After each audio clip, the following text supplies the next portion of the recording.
Regarding Iran, how confident are you that a contract will be signed this weekend? Because you were close to closing the deal, but at the last minute it fell through and it will happen. It will happen soon, maybe this weekend. And did the Supreme Leader approve this deal, sir? I understand the answer is yes. And when this deal is signed, will the United States lift the blockade immediately? That's true, it's part of the deal. And only then will oil prices plummet. Iran freaks out after the leak of a peace deal humiliating to the regime's narrative. This Friday, June 12, 2026, the Iranian agency MER released details of an alleged memorandum of understanding with the United States. Iran does not come across as a confident power.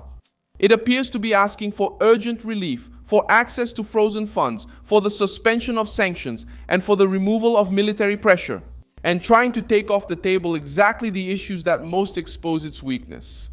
Trump tightens the noose because the economic pressure, the blockade around the Gulf, and the squeeze on the Strait of Hormuz have forced the regime to seek a negotiated way out. What is the regime trying to hide? Why did the frozen funds become a central condition? How did Trump turn the negotiating table into a political trap against Iran? I'll tell you all about that in a moment. If you like this kind of straightforward, no-nonsense content, consider subscribing because here you'll find videos like this every day. The leak released by MER mentions a memorandum with 14 articles. Sources close to the Iranian team report a ceasefire on multiple fronts. A commitment from the United States not to interfere in Iran's internal affairs, suspension of sanctions, reopening of the Strait of Hormuz, withdrawal of American forces from nearby areas, and the start of new talks about the nuclear issue. In Tehran's propaganda, this is presented as a partnership, a victory package. In practice, it shows the regime trying to extract guarantees before accepting a negotiation that was born under pressure. The document has not yet appeared as a signed final agreement, and Iranian authorities indicated that the text needs to go through review and approval by the competent bodies. There is an attempt to control public opinion before the political cost of the negotiation reaches the Iranian streets. Trump comes into this story like someone who kept the pressure on until the opponent was gasping for air. The American government is working to turn the memorandum into a controlled pause, paving the way for nuclear negotiations, reopening the Strait of Hormuz, and controlling the frozen funds. That's exactly where the difference between the two versions lies. Iran wants to present the suspension of sanctions as a victory. That changes everything. When the money isn't released freely, when the resources are discussed in stages, and when the opening of Hormuz becomes an obligation for the regime, the supposed Iranian victory turns into a concession that's hard to defend. The most revealing part of the leak is the demand for frozen funds. Iranian authorities had already been demanding that half of the blocked amounts be released immediately in case of an agreement. On another front, sources close to the negotiations spoke of a dispute over billions of dollars sitting in banks abroad. Iran wants quick access. The United States wants to release it in stages, with tighter controls and use limited to specific needs. This difference is essential. Tehran isn't asking for money because it's comfortable. It asks because the economy feels the weight of sanctions, war, isolation, and the difficulty of selling oil without political cost.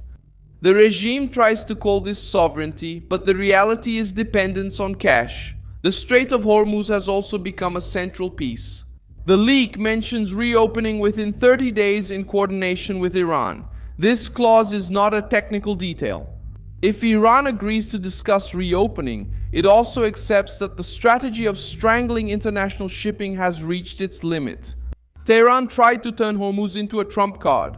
Trump turned Hormuz into proof that the regime needs to back down so it doesn't shoulder the crisis alone. The clause about oil sanctions shows the same movement. Iran wants to sell, get paid, and breathe. Trump knows that. That's why the debate about sanctions can't be seen as a free gift. In politics, a sanction is leverage. Washington is only discussing relief because the tool worked. When the regime demands the suspension of sanctions as a condition to move forward, it acknowledges that the pressure hurt. Iran tries to keep the missile program off the table and limit the discussion to the fate of uranium material. Enriched uranium, uranium enrichment, sanctions, and economic reconstruction. For Tehran, Taking missiles and support for allied groups off the agenda is a narrative victory. For Trump, this leak opens up another interpretation. Iran avoided the topics it fears discussing the most. When the regime tries to choose which topics can be included in the negotiation, it shows where its weakest points are. Israel remains at the center of the tension, because any agreement involving Iran, Lebanon, and armed groups affects regional security. The Iranian version calls for an immediate and permanent ceasefire on all fronts, including Lebanon. This detail shows that Tehran is not negotiating just for itself. The regime is trying to protect its network of influence and ease the strain on its regional allies. When Iran puts Lebanon and resistance groups in the same category, it admits that its foreign policy depends on parallel fronts. Trump, by pulling the agreement into a broader framework, forces Tehran to put in writing what had previously remained in the shadows. Another part of the leak talks about the reconstruction of Iran, estimated at least $300 billion. This demand is politically explosive. A strong regime doesn't announce to the world that it needs a billion-dollar reconstruction plan to get out of the hole. The victory narrative runs into this contradiction. If Iran demands reconstruction, it's because it suffered damage, lost capacity, needs to rebuild its structure, and is trying to get compensation to sell the idea of victorious resistance internally. The priority is to prevent Iran from getting a nuclear weapon, reopen Hormuz, control the money, and prevent the regime from using the war to blackmail the global market. Negotiation only makes sense if it's used as an instrument of strength. If it turns into a blank check, it becomes a mistake. That's why the version that matters to the conservative base is controlled release, maintaining maximum pressure, and demanding compliance before any broad benefits. The 60-day period mentioned in the circulating information opens a window to test the regime without giving everything away at once. If Tehran complies, it moves forward. If it fails to comply, sanctions become the main response again. This arrangement prevents Iran from turning the memorandum into a permanent free pass. It is in this clash that the true nature of the agreement emerges. It's not some idealized peace, it's not a diplomatic embrace. It's a tough negotiation with a regime that wants economic breathing room and to preserve its image in the eyes of its own people. I'm Milson Alves, Global, and my purpose is to keep you well informed with the truth every day. The news links are in the video description. Like this video, subscribe, and check the comments at the end to engage more with the Milson Alves community.